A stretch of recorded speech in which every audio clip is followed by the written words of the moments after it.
Vamos colocar as engrenagens do nosso cérebro para funcionar e modo revisão ativar. Antes de mais nada, prepare um ambiente adequado para o seu estudo. Computador ligado, cafezinho, silêncio, nada de ficar na cama com sono, porque talvez esse não seja o melhor ambiente, não é mesmo? Vamos começar por mucosa oral. A mucosa oral, ela vai revestir a superfície interna da cavidade oral. Nessa imagem aqui, a gente pode ver alguns exemplos, como o palato, a superfície de língua, a gengiva. E, por definição, a mucosa oral é composta de epitélio e de lâmina própria. Então, nesse desenho, é como se a gente tivesse pegado um pedacinho da superfície da cavidade oral e olhado no microscópio. Essa região mais apical, voltada para a superfície, é o epitélio. E essa região mais interna, meio que em marrom, é a região da lâmina própria. Mas primeiro, vamos falar um pouquinho sobre o epitélio oral. O epitélio oral ele é do tipo estratificado pavimentoso e a gente fala isso porque ele possui várias camadas de células epiteliais, de queratinócitos, e as células mais apicais, mas na superfície, têm um aspecto pavimentoso. Bom, então aí a gente tem dois tipos principais de células, dois grupos, os queratinócitos e os não queratinócitos. Dentre os não queratinócitos, cabe lembrar que existem os melanócitos, as células de Langerhans e as células de Merkel.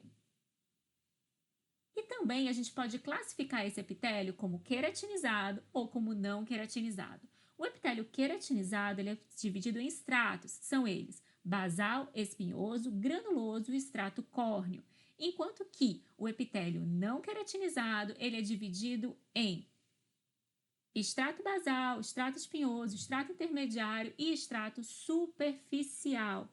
Obviamente, o não queratinizado é aquele epitélio que não tem queratina na sua superfície. Olhando de novo aquela imagem que a gente já viu, o extrato mais basal, ou seja, o extrato mais próximo da lâmina própria, é o extrato basal. E aquele mais na superfície, ele pode ser o extrato córneo, se a gente estiver falando do epitélio queratinizado, ou ele pode ser o extrato superficial, se a gente vai falar do epitélio não queratinizado. Funciona mais ou menos como uma escada. Aquele extrato mais basal vai se diferenciando com o tempo até chegar nos estratos mais superficiais. Agora, atenção, não esquece que existe diferença com relação ao extrato córneo e ao extrato superficial. No extrato superficial, ou seja, epitélio não queratinizado, a gente tem células com organelas e células nucleadas. Quando a gente está falando de extrato córneo, é um extrato que não possui organelas, não possui núcleos, são células desidratadas. Os não queratinócitos, cabe aqui destacar os melanócitos. Os melanócitos produzem melanina, estão presentes, por exemplo, na gengiva, dão uma coloração mais amarronzada, algumas gengivas, e aqui tem destaque células apontadas pela seta preta. As células de Langerhans estão em grande quantidade em epitélios permeáveis e são células apresentadoras de antígeno. Bom, já as células de Merkel são consideradas células receptoras, pois na sua superfície basal encontram-se fibras nervosas amielínicas. A gente falou aqui do epitélio, não é mesmo? Os tipos de epitélio, as células do epitélio, mas vamos falar um pouquinho sobre a lâmina própria, que é constituída basicamente de tecido conjuntivo frouxo. A gente tem ali tipos celulares importantes, matriz extracelular e fibras. Com relação às células, cabe destacar os fibroblastos, que produzem a matriz extracelular. Elas têm grandes prolongamentos finos. A gente também não pode esquecer da presença de macrófagos, que são células que fazem a fagocitose, são células originárias de monócitos e também funcionam como apresentadores de antígenos. Já os mastócitos são células globosas que dentro do seu citoplasma tem uma série de grânulos envolvidos por membrana que contém heparina e histamina. Na superfície dos mastócitos é possível observar a presença de receptores para IgE e, portanto, estão relacionadas a reações inflamatórias, tipos de mucosa. A gente pode destacar as de revestimento, mastigatória e especializadas.